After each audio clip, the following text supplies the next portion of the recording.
Hello guys, welcome to my channel, and I was just cleaning our tanks. So I just finished these ones. Yeah, two of them, 250 gallons. So I just finished cleaning those, and I am cleaning this. How many gallons? 15-gallon tanks. So I'm training the Monte Carlo here. But first, I will show you the other tanks that we will clean. We still have our fry tanks there, two fry tanks. See that? Yes, there's green water and there's algae water there of our dino tanks, and our beta there. Say hello, Red! And yes, need some cleaning. And we have two more. Our baby boy Kirin here. His tank is clean actually. Look at that. No spot. Only those things there. And also our beta fry tank. They are all there.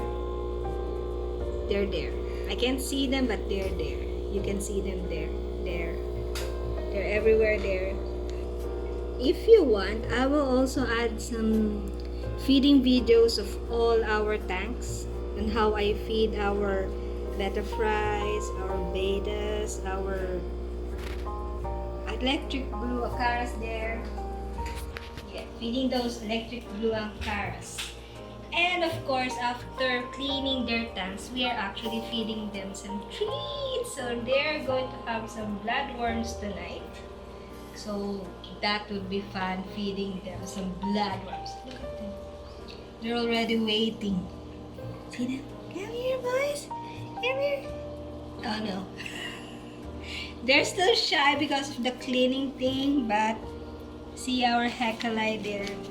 He's already waiting. Say hi, you guys.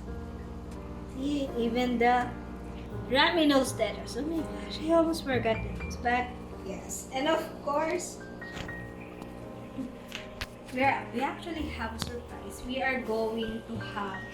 We're actually building our 200-gallon. We're actually not technically building them, but we're setting it up. The stand is already outside. We will gonna show it to you later.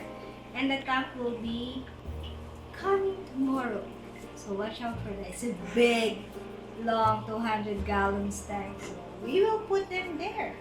These fishes in here in our 50-gallon tanks will be going in the 200-gallon tanks since they're going to be big. They're just small right now, but they're gonna get big, like this big, I think. So yeah, so watch out for that, guys.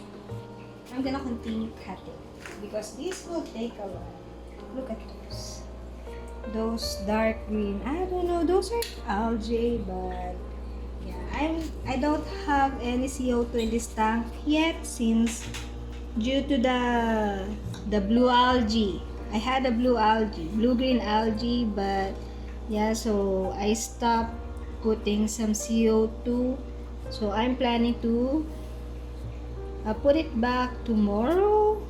Gonna do it tomorrow, so it will be like first day on Saturday. So I will see the results on Saturday next week, and I'm cutting this. They're not dried, but yeah. And also, look who wants to be in the camera. Hi, baby Akka. Look at her. In her glorious, yes, there we go. Glorious fins.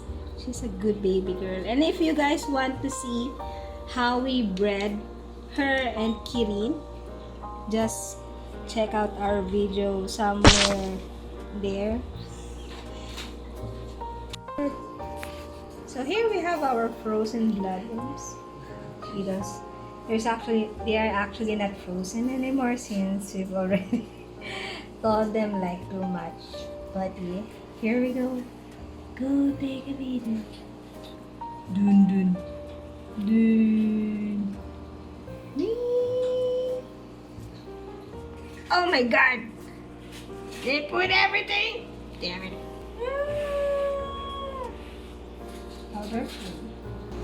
Hickey! Now some for our hickey version.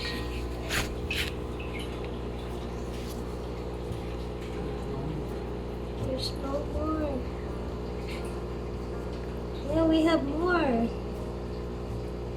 Go get them, Rockstar. Oops. Yeah. There we go. And that's all our bloodworm. And they're gone. And stay tuned to our next video where we will feature our 200 gallons